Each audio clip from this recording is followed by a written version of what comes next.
So next question, consider f from R plus, again positive real numbers, to closed open minus 5 infinity, given by f of x equal to 9x square plus 6x minus 5. Show that f is invertible with f inverse y equal to root of y plus x minus 1 by 3.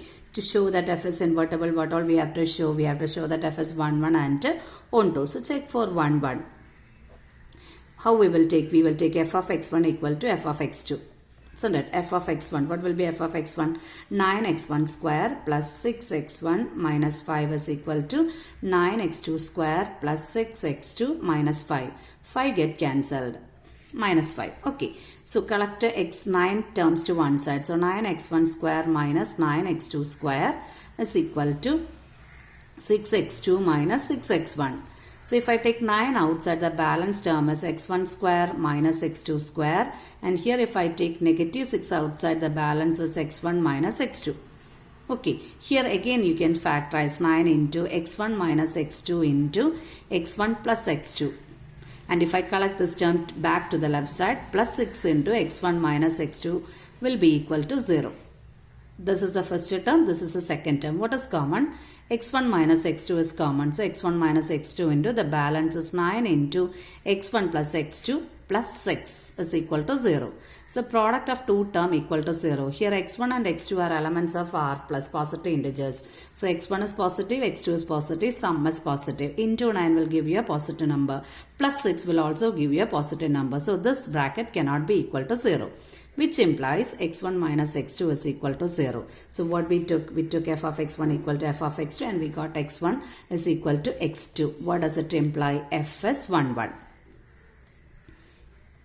Okay, to prove f is onto, what we will do is, we will take f of x. F of x, what was f of x? F of x is given as 9x square plus 6x minus 5. Instead of f of x, we will replace by y. Y is equal to 9x square plus 6x minus 5. From this, we have to find the value of x. Okay, to find the value of x here, what we have to do is, we are going for completing the square method. For completing the square method, do you remember what we can do? This is 9x square. 9x square we can write as 3x the whole square, isn't it? Plus 6x, let it be 6x itself. So 6x, if you need, you can rewrite it as 2 into 3x into 1.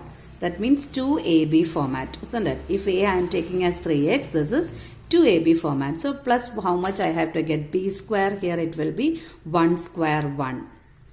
Okay, so I added 1 square. I cannot change the value in the above step. So if I added 1 square, I have to subtract also.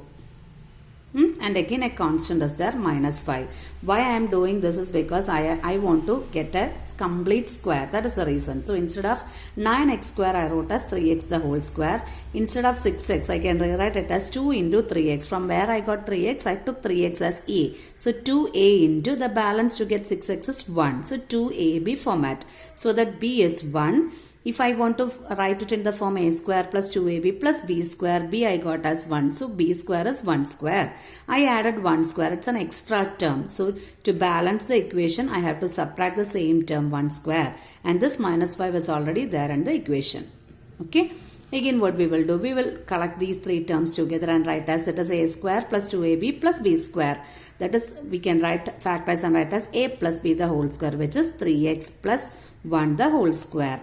Minus 1 square is 1 itself, minus 5, minus 1 minus 5 gives you minus 6. So we are getting the equation y is equal to 3x plus 1 the whole square minus 6. So that 3x plus 1 the whole square is equal to y plus 6. And 3x plus 1 will be equal to square root of y plus 6. We are avoiding the negative roots. So 3x will be equal to root of y plus 6 minus 1. And x will be equal to root of y plus 6 minus 1 by 3. Okay, y is an element from this set, minus 5, infinity. So y can take, the least value y can take is minus 5. Minus 5 plus 6 is already positive. Okay, so this value cannot be a negative number. Minus 1 will be a real number. This value, minus 1 will be a real number. Means positive real number, by 3 again gives a real number, which is the element of domain R plus. Okay, so what does it imply? That implies that f is onto.